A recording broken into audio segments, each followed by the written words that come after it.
ഷമീം ഭായി, നിങ്ങൾ പെരുന്നാൾ ഉത്സവമൊക്കെ ആഘോഷിക്കുന്ന ആളാണോ? തീർച്ചയായിട്ടും എല്ലാവരും ആഘോഷിക്കില്ല. ഗംഭീരമാണ്. ഗംഭീരം, അടിപൊളി. അപ്പൊ ഇർഷാദ് ഭായി, ജനാധിപത്യത്തിന്റെ ഉത്സവം പെരുന്നാൾ എന്ന് പറഞ്ഞാൽ എന്താ? ഇലക്ഷനാണ്. എല്ലാ ഇലക്ഷനും ആണോ? അല്ല, തദ്ദേശ ഇലക്ഷൻ. കേരളത്തിൽ അങ്ങനെ ഒരു ഗംഭീര ഉത്സവം നടക്കാൻ പോവാണ്.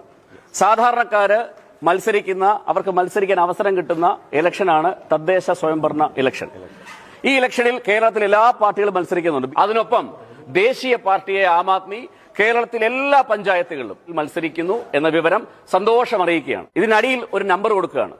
നിങ്ങൾക്ക് അഴിമതിരഹിത രാഷ്ട്രീയം ഇഷ്ടമാണെങ്കിൽ, കൃത്യമായ ജനസേവനമാണ് നിങ്ങളുടെ മനസ്സിലുള്ളതെങ്കിൽ, മാറ്റത്തിന് കൈകോർക്കാൻ താല്പര്യമുണ്ടെങ്കിൽ ആം ആദ്മി പാർട്ടി ചൂൽ ചിഹ്നത്തിൽ മത്സരിക്കാൻ നിങ്ങൾക്ക് അവസരമൊരുക്കുന്നു.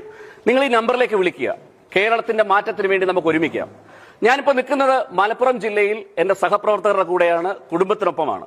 കേരളത്തിന്റെ മാറ്റം ഇവിടുന്ന് തുടങ്ങുകയാണ്. ഒരിക്കൽ കൂടി പറയുന്നു, ഈ നമ്പറിൽ നിങ്ങൾക്ക് വിളിക്കാം. ഈ പാർട്ടിയുടെ ചിഹ്നത്തിൽ ടിക്കറ്റ് തന്ന് നിങ്ങളെ മത്സരിപ്പിക്കും. പക്ഷേ അഴിമതി നടത്താൻ ആരും ഇങ്ങോട്ട് വരണ്ട. പൂർണ്ണമായ ജനസേവനമാണെങ്കിൽ ചെറുപ്പക്കാരെ, വീട്ടമ്മമാരെ, റിട്ടയർ ചെയ്ത മനുഷ്യരെ, സ്ത്രീകളെ, വലിയൊരു മാറ്റത്തിന് നമുക്ക് കൈകോർക്കാം. ഈ പ്ലാറ്റ്ഫോമിലേക്ക് കടന്നു വരാം. അപ്പോ മലപ്പുറം റെഡിയല്ലേ? കേരളം നമ്മൾ റെഡിയാക്കല്ലേ? അപ്പോ ഈ താഴെ കാണുന്ന നമ്പറിൽ വിളിച്ചോളൂ. ഈ പാർട്ടി നിങ്ങൾക്ക് അവസരമൊരുക്കുന്നു.